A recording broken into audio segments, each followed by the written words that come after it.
Classes YouTube channel पर सभी विद्यार्थियों का एक बार पुनः स्वागत। मैं डॉक्टर राकेश मेहर। मैं आपको पढ़ा रहा था राजस्थान की प्राचीन सभ्यता। राजस्थान की प्राचीन सभ्यता का ये आज अंतिम और तृतीय पार्ट है, जिसमें मैं आपको दो सभ्यताओं के बारे में बताऊंगा। सभ्यता पढ़ने से पहले मैं 3 कड़ी बता रहा हूं, वो कड़ी देखिए। राजस्थान में सहेलियों की बाड़ी। राजस्थान में सहेलियों की बाड़ी उदयपुर में स्थित है। कहाँ स्थित है? उदयपुर में स्थित है। तो राजस्थान में सहेलियों का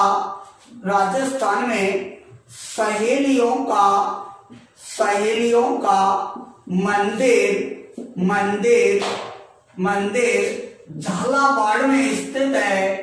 तो राजस्थान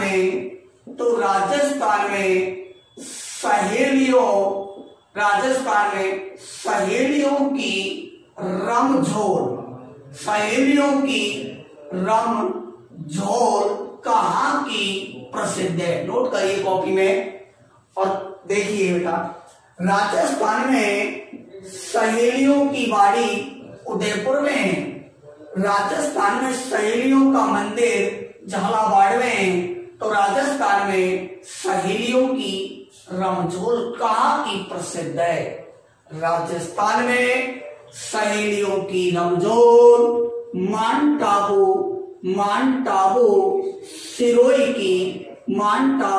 सिरोही की प्रसिद्ध है। तो कड़ी लहजा मार्ग सिद्धांत में एक बार पुनः आपका स्वागत है। एक बार देखिए, कॉपी में नोट करते जाइए। राजस्थान में सहेलियों की बाड़ी धौलपुर, राजस्थान में सहेलियों का मंदिर झालावाड़, तो राजस्थान में सहेलियों की रमझोल माउंट आबू सिरोही की प्रसिद्ध है। इसी प्रकार एक प्रश्न है, राजस्थान में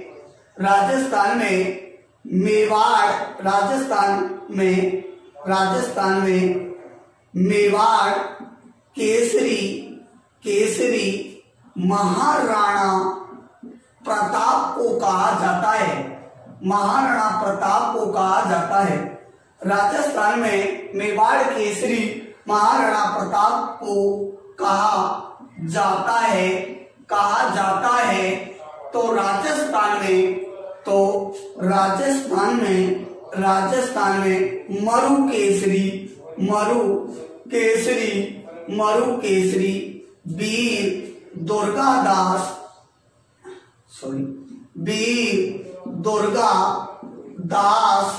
राठौड़ को कहा जाता है। एक बार पुनः देखिए, वीर दुर्गा दास राठौड़ को कहा जाता है, जिसे राजस्थान का अलविदी और मोती भी कहते हैं। माई एंडा पूत जेंडा दुर्गा दास, वही दुर्गा दास की बात कर रहा हूं मैं आपसे।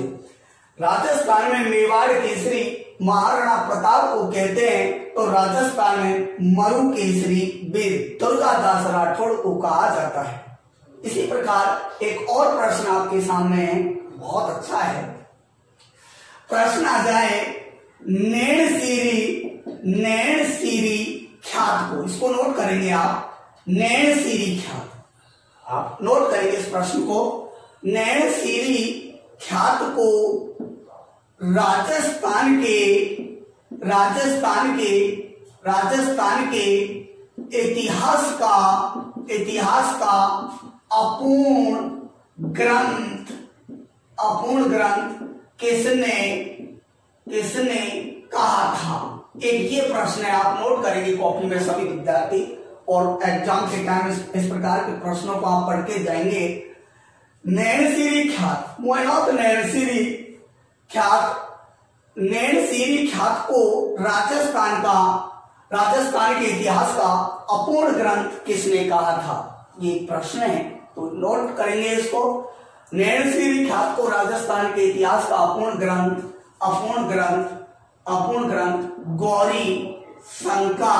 गौरी शंकर हीरा चंद ओझा ने कहा था। प्रश्न है, याद रखना है आपको, नैनसी ख्यात को राजस्थान के इतिहास का अपूर्ण ग्रंथ किसने कहा? तो नैनसी ख्यात को राजस्थान के इतिहास का अपूर्ण ग्रंथ गौरी शंकर हीराचंद ओझा ने कहा था। ये कुछ कड़ी और कुछ महत्वपूर्ण प्रश्न मैंने आपको बताए थे। अब बात करते हैं आज हम राजस्थान की प्राचीन सभ्यता, जो तृतीय पाठ चल रहा है, और इस तृतीय पाठ में मैं राजस्थान की प्राचीन सभ्यता पढ़ा रहा हूं। तो वो है एक महत्वपूर्ण सभ्यता, वो है आहड़ सभ्यता। आहड़ सभ्यता। तो आहड़ सभ्यता क्या है? आहड़ सभ्यता से 2-3 प्रश्न तो आप सामान्य में सभी जानते हैं कि एक तो खोज, जिसको आप ज्यादा कोई प्रॉब्लम नहीं है। 1953 में अक्षय कीर्ति व्यास ने की थी। इसकी कोई बड़ी बात नहीं है, सभी आप जानते ही हैं। और उत्खनन करता 1955-56 में रतन चंद अग्रवाल, और 1961 में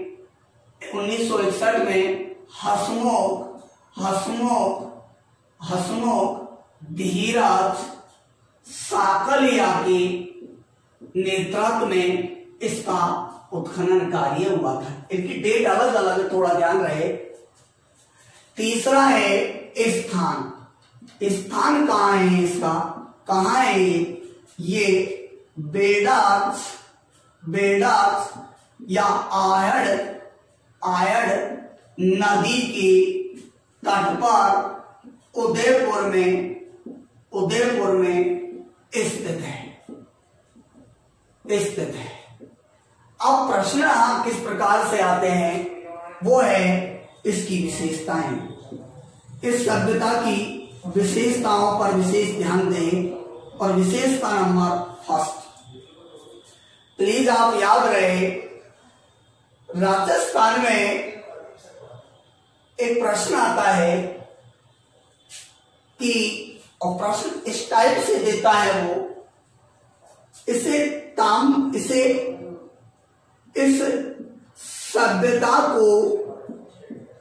सभ्यता को ध्यान से सुनो। इस सभ्यता को बनास सभ्यता कहा जाता है। ये सभ्यता आयड़ या बेड़द नदी के तट पर है, फिर भी इसे बनास सभ्यता कहा जाता है। आपसे कहेंगे सर, इसे बनास सभ्यता क्यों कहा जाता है?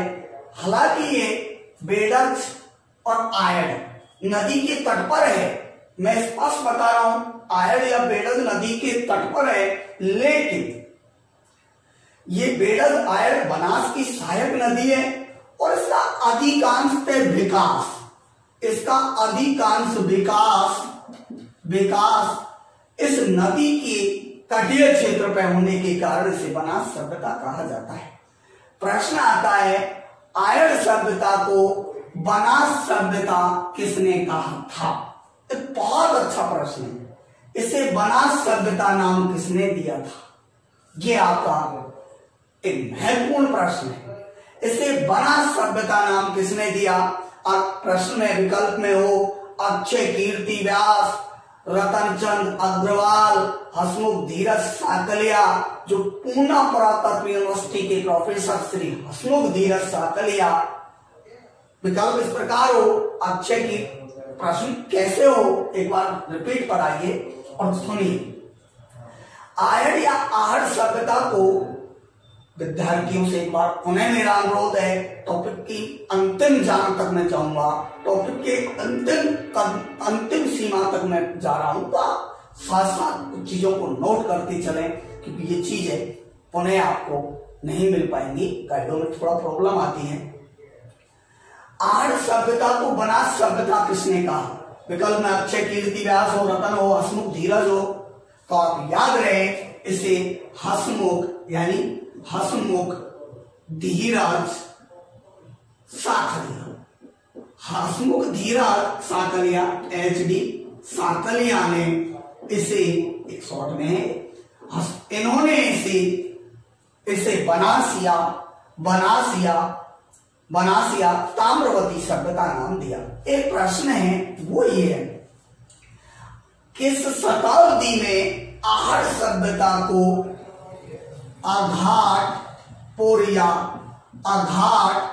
अघाट दुर्ग के नाम से जाना जाता था? प्रश्न है। अब आप कहेंगे गुरुजी ये सभ्यता, ये आप सब जानते हैं, ये सभ्यता 1900 ईसा पूर्व से 1200 ईसा पूर्व, मतलब लगभग 4000 वर्ष पुरानी सभ्यता है। पुरानी सभ्यताएं ये आहड़ सभ्यता। अब कब इसका नाम, इस समय अवधि के मध्य कब इसका नाम अघाटपुर या अघाट दुर्ग पड़ा? तो याद रहे 10वीं और 11वीं विकल्प में दो प्रश्न। गुरुजी इसका प्रश्न कैसे बनेगा? तो प्रिय मेरे विद्यार्थियों ध्यान से देखें, इसका प्रश्न इस टाइप का बनेगा कि आहड़ सभ्यता का नाम अघाटपुर अघाट दुर्ग पड़ा किस शताब्दी के अंदर प्रचलित हुआ? प्रश्न की लैंग्वेज इस टाइप की होगी कि आहड़ सभ्यता, एक बार देखिएगा, आहड़ सभ्यता का अघाट दुर्ग नाम से प्रचलित नाम कब प्रसिद्ध हुआ या ये नाम कब प्रचलन में आया? तो आपको विकल्प होंगे 7वीं 8वीं, 9वीं 10वीं, 10वीं 11वीं, 11वीं 12वीं। तो आप करके आएंगे 10वीं 11वीं शताब्दी के अंदर ये नाम प्रचलित हुआ था। मेरे प्रिय विद्यार्थियों तीसरी विशेषता को देखें। तीसरी महत्वपूर्ण विशेषता मैं आपको बताने के लिए जा रहा हूं, इससे पहले आप एक बार पूरी तरह ध्यान से सुनें। आहड़ सभ्यता से क्या हमारे युग में क्या ऐसी देन है इसकी जो आज भी प्रचलित? आधुनिक भवन निर्माण की जननी, आधुनिक भवन निर्माण की जननी कहलाने वाली सभ्यता। प्रश्न ऐसे आएगा, आधुनिक भवन निर्माण की जननी कहलाती है आहड़। अपने गुरुजी स्पष्ट कीजिए। स्पष्ट ये है, यहां आज भवन निर्माण की पद्धति महानगरों को देख लीजिए, क्या है? नींव पत्थर की, नींव पत्थर से ईंट से भरोगे नहीं, भरोगे पत्थर से ही भरोगे। और दीवार ईंटों की, पत्थर की नींव, दीवार ईंटों की, यह आधुनिक भवन पद्धति है। और इस आधुनिक भवन पद्धति का ये सिद्धांत हमारे राजस्थान में अपूर्व भारत की आधुनिक भवन निर्माण की पद्धति की देन है आहड़ सभ्यता। एक बहुत अच्छा प्रश्न बनता है, वो ये है कि भवन निर्माण में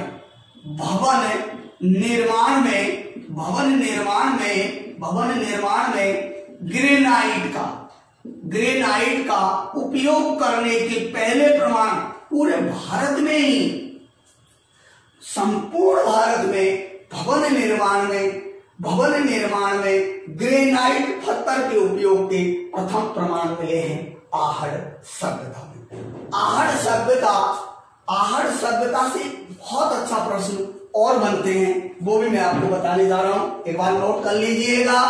आहड़ सभ्यता को बनास सभ्यता या ताम्रवती सभ्यता हसमुख धीरज साखलिया ने कहा, एसडी ने इसे अघाटपुर या अघाट दुर्ग 10वीं 11वीं शताब्दी में इसका प्रचलित नाम है। इसे आधुनिक भवन निर्माण की जननी इसलिए कहते हैं क्योंकि यहाँ के भवन निर्माण में नींव पत्थर से, दीवार ईंटों से बनाई जाती थी। संपूर्ण भारत में भवन निर्माण में ग्रेनाइट का प्रयोग करने के प्रथम प्रमाण इसी सभ्यता में प्राप्त हुए हैं। आगे की कुछ बातें और है इसकी महत्वपूर्ण, वो देखें सर। एक बार जो थर्ड ग्रेड भर्ती हुई थी, थर्ड ग्रेड की जो भर्ती हुई जिलेवाई पंचायती राज ने ली थी, जिलेवाई पेपर आए थे, उसमें एक प्रश्न दौसा जिले से ही दिया गया, वो ये, इस सभ्यता के 2 केंद्र महत्वपूर्ण है, एक है गिलुंड और एक है ईसवाल। दोनों ही इस सभ्यता के केंद्र हैं, दोनों ही ये आहड़ के केंद्र हैं, दोनों आहड़ के केंद्र हैं और दोनों ही आहड़ के केंद्र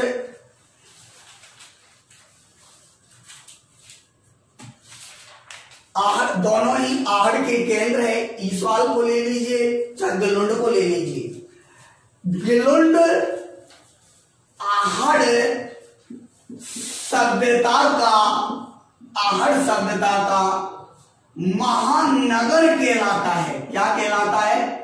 महानगर, जो वर्तमान में राजसमंद जिले में, यही पूछ लिया था कि आहड़ सभ्यता का महत्वपूर्ण केंद्र गिलुंड, आहड़ सभ्यता का महत्वपूर्ण केंद्र गिलुंड वर्तमान किस जिले में है? विद्यार्थियों ने सोचा कि आहड़ सभ्यता उदयपुर में, तो ये भी उदयपुर में होगा, लेकिन ये नहीं, ये राजसमंद में। आप कहेंगे गिलुंड से संदर्भ में क्या प्रश्न आएंगे? जो अभी मैं बता रहा था, आधुनिक भवन पद्धति, आधुनिक भवन निर्माण पद्धति इसी की देन है, एक तो ये, और इसे महानगर कहते हैं। ये घनी आबादी वाला क्षेत्र था गिलुंड। ईसवाल ये आहड़ सभ्यता की व्यापारिक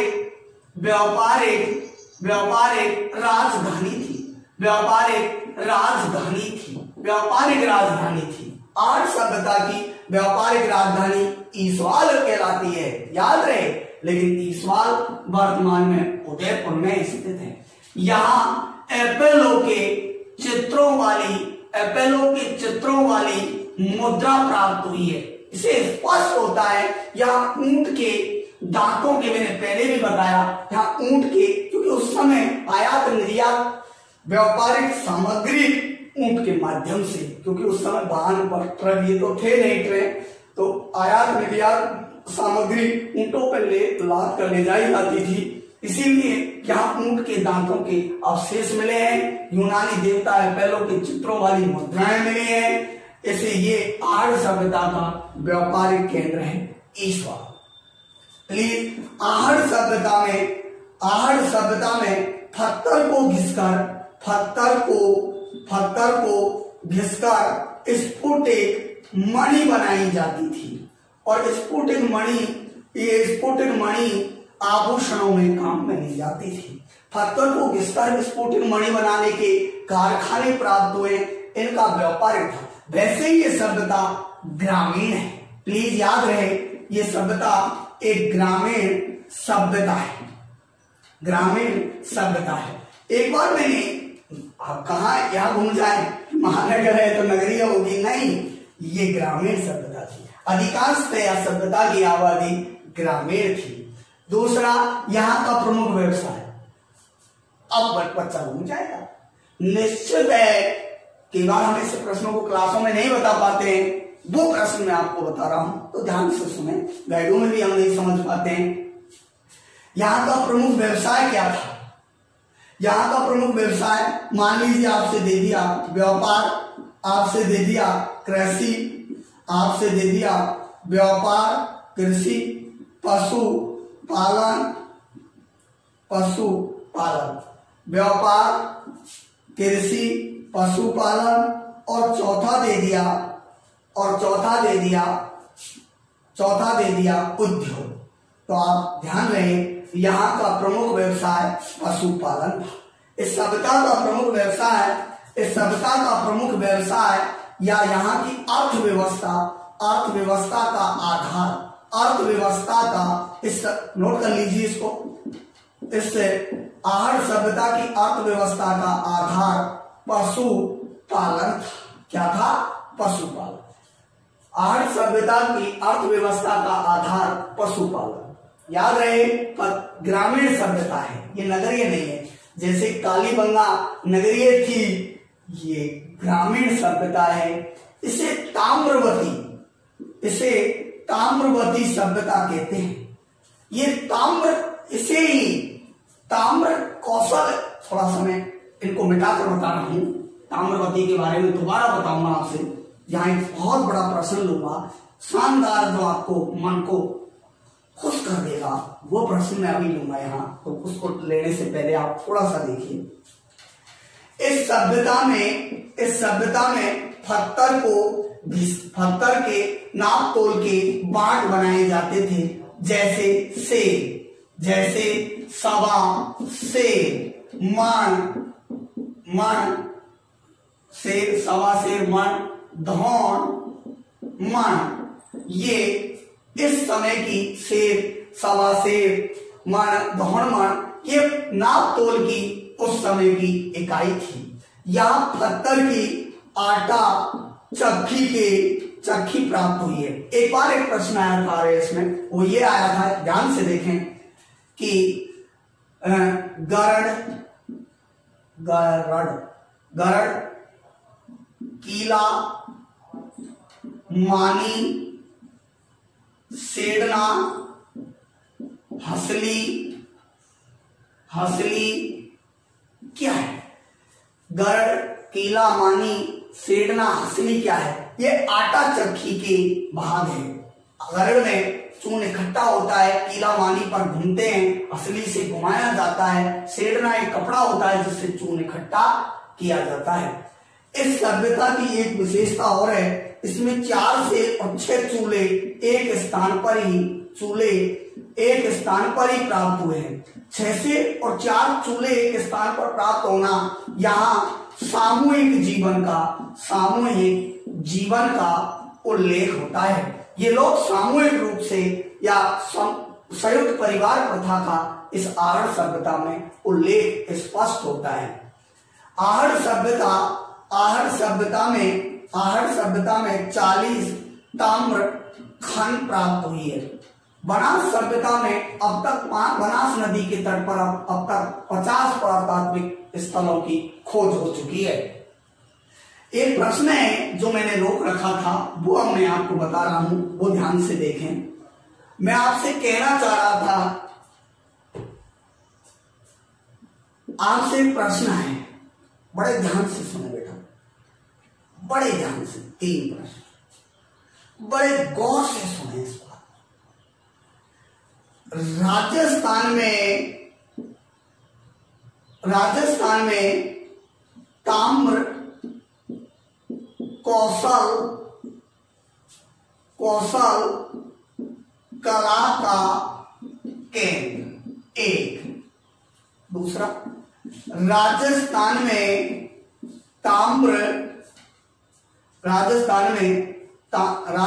में खोजा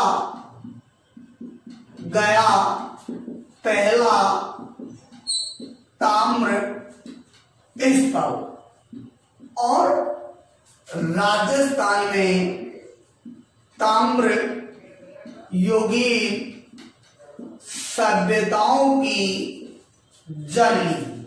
ये 3 प्रश्न हैं, एक बार नोट करते जाना कॉपी में। राजस्थान में ताम्र कौशल कला का केंद्र है, वो है आहड़। यहाँ बहुत अधिक ताम्र धातु के उपकरण, ताम्र धातु की कलात्मक वस्तुओं के कारण राजस्थान में ताम्र धातु की कलात्मक वस्तुओं के कारण सर्वाधिक ताम्र उपकरणों के। वैसे तो एक दूसरे तरीके से प्रश्न आता है, राजस्थान में ताम्र धातुकर्मी में भी ये आएगी आहड़। तो ये हो गई आहड़। यहां ताम्र धातु का कलात्मक वस्तुएं बनाने के कारण, आगे तांबा यहां इतना नहीं निकलता था जितना इस सभ्यता गणेश्वर में निकलता था। तो गणेश्वर सभ्यता जो नीम का थाना सीकर में मैं बात करूंगा, इसे राजस्थान में ताम्रयुगीन सभ्यता की जननी है। सबसे प्राचीन ताम्रयुगीन सभ्यता तो यही है, यही प्रसिद्ध ताम्रयुगीन सभ्यता है। और खोजा गया पहला स्थल ये कोराडा नागौर में। इसकी खोज पहले हो गई थी और इसकी खोज बाद में हुई थी। हालांकि प्राचीन तो यही है, गणेश्वर सभ्यता है, लेकिन खोज की दृष्टि से पहले खोज इसकी हो चुकी है कोराडा नागौर। इसीलिए राजस्थान में खोजा गया पहला ताम्र स्थल, कंफ्यूज हो जाओगे, गणेश्वर कर दिया तो गलत। राजस्थान में खोजा गया पहला ताम्र स्थल कोराडा नागौर है। राजस्थान में ताम्रयुगीन सभ्यता की जननी आप सभी जानते हो गणेश्वर है, लेकिन राजस्थान में ताम्र कौशल कला का केंद्र आहड़ है। इस बात को आप बड़े ध्यान से सुन लें और समझ लें। इसीलिए इस सभ्यता को आहड़ सभ्यता को ताम्रवती सभ्यता के नाम से जाना जाता है। ताम्र नगरी भी कहते हैं, ताम्र नगरी गणेश्वर को मत कहते हैं, ताम्रवती सभ्यता या ताम्र नगरी सभ्यता आहड़ सभ्यता है। आहड़ सभ्यता में मृतक को आभूषण और कपड़ों के साथ ही दफनाया जाता था। यहाँ चत्रकूप, ये बहुत है, चत्रकूप मिले हैं। कई बार बोलेंगे आप चत्रकूप क्या होता है? चत्रकूप, इसको नोट कर लेना। चत्रकूप ये सिंचाई के लिए पानी इस प्रकार से मटकों को बांध दिया जाता है और एक रस्से से बांध दिया जाता है और यहाँ एक गिर्री पर इस तरह से मटकों को घुमाया जाता है और पानी गड्ढे में से पानी या कुएं से पानी इन मटके पानी में होकर आते हैं तो भर जाते हैं और यहाँ आकर के ये खाली हो जाते हैं और पानी चलता रहता है। इसे चत्रकूप कहते हैं। कुएं से पानी निकालने की एक पद्धति है, एक वैज्ञानिक पद्धति है जिससे सिंचाई की जाती थी, जिससे पानी कुओं से निकाला जाता था। ऐसे चत्रकूपों के प्रमाण इस आहड़ सभ्यता में मिले हैं। प्रिय विद्यार्थियों, मैं इस प्रश्न को अभी आपको बताना चाह रहा हूं, इसको बड़े ध्यान से सुने। चत्रकूप ये सिंचाई पद्धति है, ये सिंचाई के लिए काम में ली जाने वाली एक पद्धति है। ऐसे मटके रस्सी में बांध दिए जाते थे या किसी पट्टी पर बांध दिए जाते थे और इसको रस्सी को घुमाया जाता था। ये चक्री होती थी, इसको बैल से या किसी पशु से या आदमी घुमाते थे और चक्री घूमती थी तो ये मटके इस तरह से घूमते रहते थे। ये यहाँ से खाली आता है, यहाँ पानी में आता है, ये पानी भरा हुआ है, यहाँ पानी में भर जाता है, फिर यहाँ तक खाली हो जाता है, पानी में निकल जाता है। इस प्रकार के आहड़ सभ्यता में अनेक चक्रकूप सिंचाई के संसाधन के रूप में खोजा गया है। इस सभ्यता में लाल व काले मृद भांडे भी प्राप्त हुए हैं। इस आहड़ सभ्यता का एक महत्वपूर्ण प्रश्न मैं आपसे बताना चाह रहा हूं। आहड़ सभ्यता में कुछ अवशेष ऐसे भी हैं जो आहड़ सभ्यता से भी प्राचीन है। इसीलिए इसे प्राक हड़प्पा इसको भी कह सकते हैं, गणेश्वर को भी प्राक हड़प्पा कहेंगे। इस प्रकार से ये एक महत्वपूर्ण सभ्यता थी आहड़ सभ्यता। ऐतिहासिक तथ्यों की जानकारी देते हुए मैं आपसे एक बात और बताना चाह रहा हूं कि आहड़ ऐतिहासिक काल में, सुनते जाइए, आहड़ ऐतिहासिक काल में ये मेवाड़ के राणाओं का शाही शमशान घाट भी रहा है आहड़ में। लेकिन एक बहुत अच्छा प्रश्न आप नोट कर लें यहाँ, वो ये है कि आहड़ मेवाड़ के राणाओं का शाही शमशान घाट रहा है, क्षत्रिय है। लेकिन यहाँ जैसे आपने कहा महाराणा प्रताप की तो है नहीं है, आप कहेंगे महाराणा प्रताप की बारडोली में है, आप कहेंगे मेवाड़ी राणा सांगा की तो ही नहीं है, मंडलगढ़ में है, ठीक है, सही कह रहे हो आप। मेवाड़ के राणा अमर सिंह प्रथम की पहली छतरी है। आहड़ की पहली छतरी है, आहड़ की पहली छतरी है ये, आहड़ की पहली छतरी है अमर सिंह की। अमर सिंह के बाद जितने भी मेवाड़ी राणा हुए, अमर सिंह की पहली छतरी आहड़ में, अमर सिंह के बाद जितने भी मेवाड़ी राणा हुए हैं उनकी सबकी छतरी शाही शमशान घाट की छतरी आहड़ में स्थित है। एक प्रश्न मैं आपसे बताना चाह रहा था, वो देखिए 2 मिनट का। गणेश्वर सभ्यता, गणेश्वर सभ्यता ये आप सब जानते हैं, ये नीम का थाना सीकर में स्थित है। ये कातली नदी के तोरावाटी क्षेत्र में है। 1977-78 में रतन चंद अग्रवाल और विजय कुमार ने इसकी खोज की थी। पहली जानकारी 72 में रतन को मिली थी इसकी। गणेश्वर सभ्यता, इसमें 99% अवशेष ताम्र धातु के थे, इसीलिए इसे मैंने अभी कहा ये ताम्र युगीन सभ्यताओं की जननी है, ताम्र युगीन सभ्यताओं की जननी है। सर प्रश्न ये है कि मैंने एक तो इस एकमात्र सभ्यता है जिसमें ईंटों का प्रयोग नहीं किया जाता था, एक महत्वपूर्ण प्रश्न ये है, बाढ़ नियंत्रण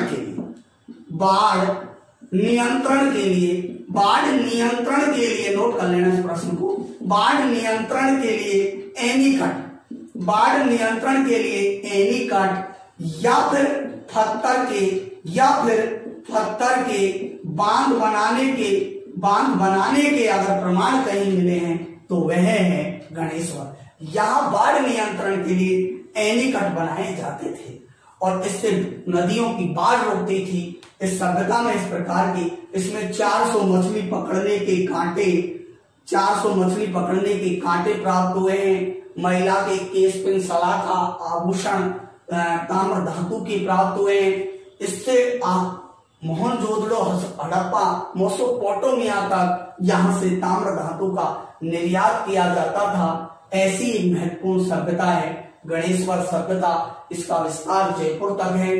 इस प्रकार के प्रश्न इसके संदर्भ में पूछे जाते हैं। कल मैं इन सभ्यताओं का कल की वीडियो में मैं ये बताऊंगा कौन कौन सी ताम्रयुगीन सभ्यता है, कुछ आगे इसमें भी चलेंगे, और कौन कौन सी लोहयुगीन सभ्यता है, कौन सी पाषाणकालीन सभ्यता है। इस प्रकार के प्रश्न भी आने लगे हैं, वो मैं कल आपको इसमें डालूंगा और बताऊंगा, आगे चलेंगे। और इसके साथ ही कल इस टॉपिक को अंतिम रूप देंगे। इसके बाद नया टॉपिक लिया जाएगा। प्रिय विद्यार्थियों, मेरी इससे पहले की जो दूसरे नंबर की वीडियो है उसको भी आप बड़े ध्यान से देखें। दूसरे नंबर की जो वीडियो है उसको देखने के बाद ही तीसरी समझ में आएगी। दूसरी वीडियो में मैंने कुछ महत्वपूर्ण बात बताई, उनको भी देखते चलें। मैं टॉपिक के अंतिम तक जाऊंगा। जो संस्थाओं में पढ़ाई नहीं होती है वो पढ़ाने की कोशिश कर रहा हूं। बहुत बहुत धन्यवाद। खुश रहें, कोरोना में बच के रहें, घर रहें, सुरक्षित रहें और मेरी वीडियो को देखते रहें। धन्यवाद।